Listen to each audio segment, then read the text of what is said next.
Alright, bus gremlin, back in you go. Wait, what?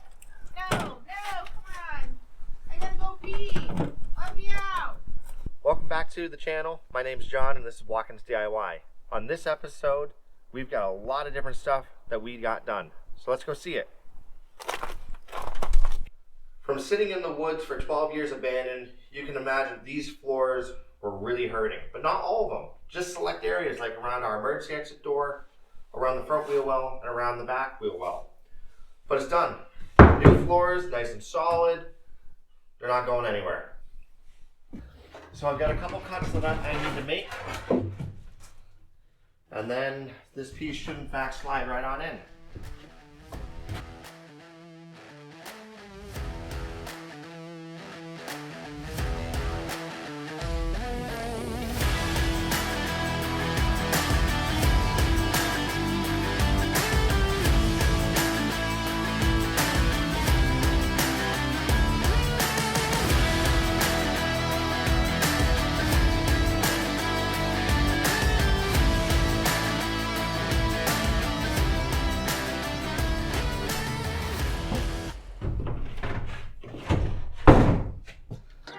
Great success.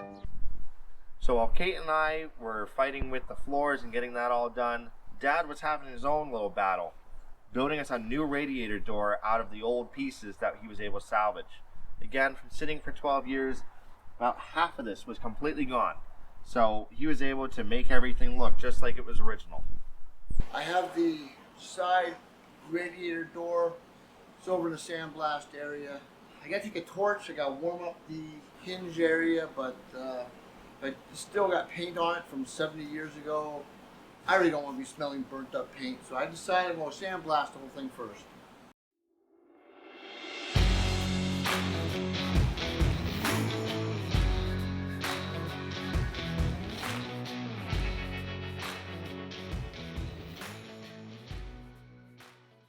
Well, we're back from sandblasting. It lasted okay. I didn't sandblast this bottom piece because it's wide, it's junk, and we'll get rid of it. What I hope to do, I was going to replace this mesh, but I think I can probably save it. It's not that bad, it's just got to be pushed out. Obviously it rotted and got hit. I'm going to cut the whole bottom off and try, so.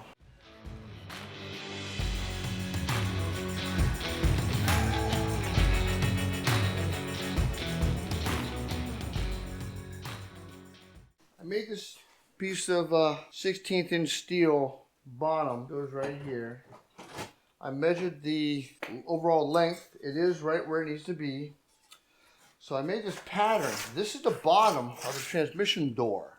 So what I did, I flipped this upside down and I'm trying to match up my piece to this. So then when I flip it right side up, put it on, I get the right bend. What do you think?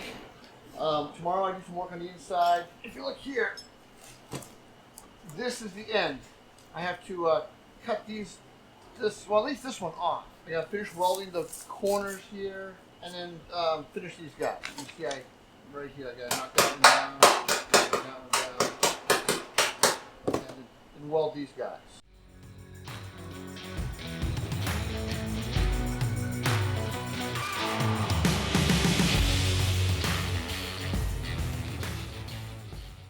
There. What do you think of that? Get the hinge working, get the piece welded back on.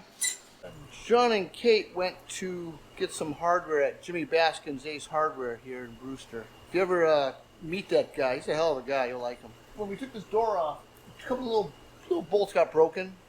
So I'm going to see what I can do about doing the weld trick, where you weld a nut around the outside of it. The heat from the weld, of course, makes it bigger, and then you take a ratchet and just ratchet it off.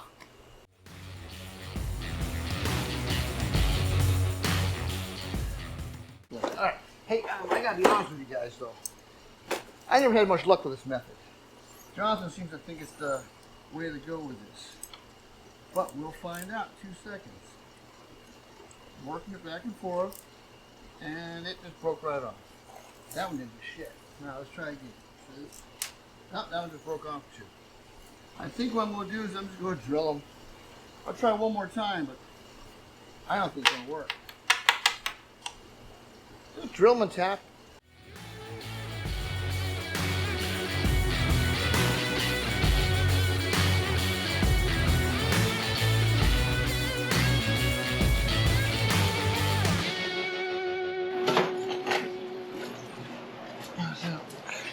Oh, that's better. The last big update that we got done was more bodywork and our first hidden door of 3. This bus will be equipped with 3 factory-style hidden doors, and Dad even made cam locks just like they were in 1953. There's one. And there's 2. Oh, thank God you opened this door. I've been stuck in here forever.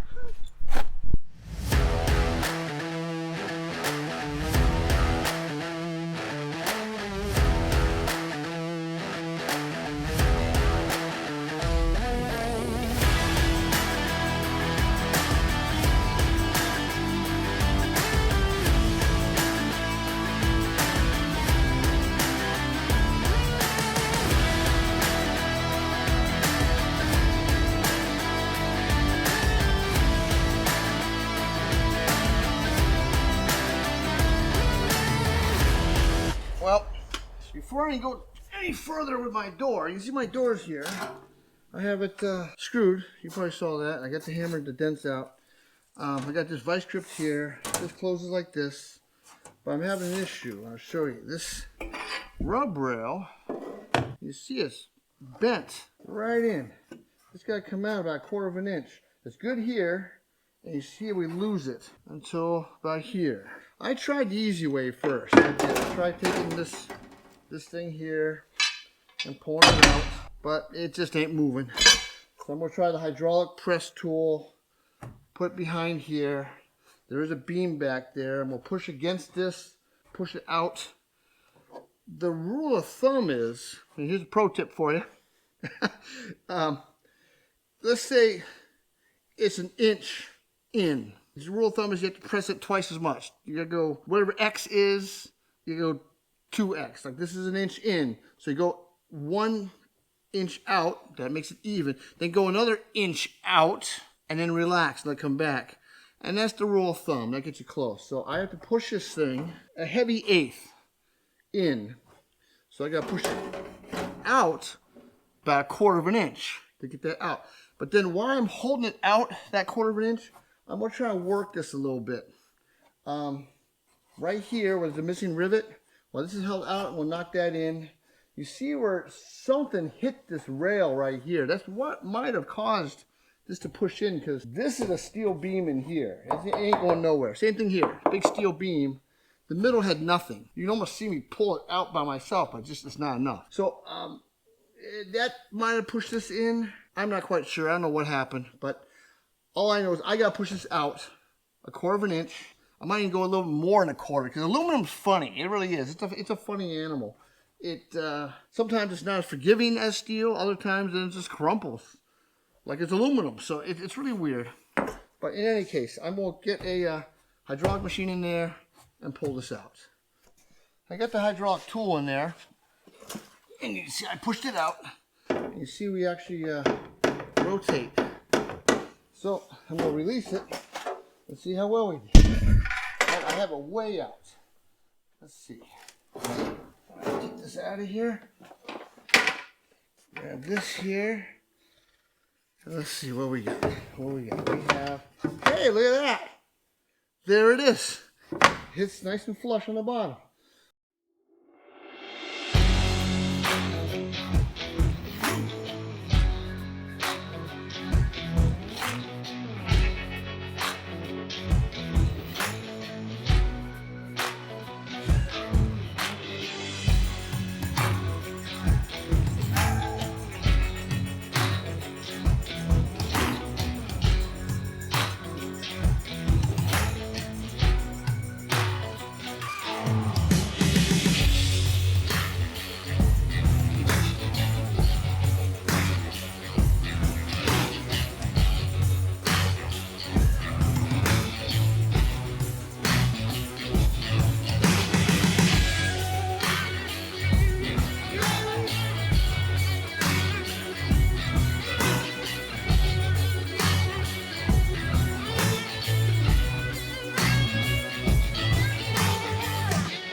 special tool on here.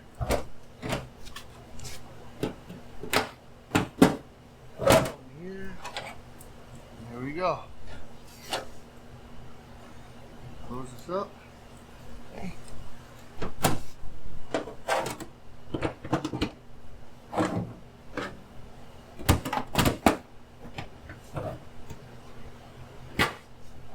There you go.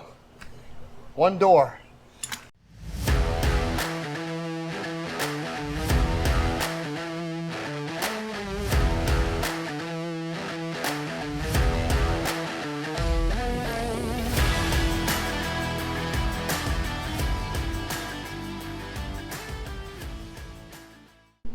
Alright, I got the bodywork done on these two sections. This one. I got the rub rail bodywork done.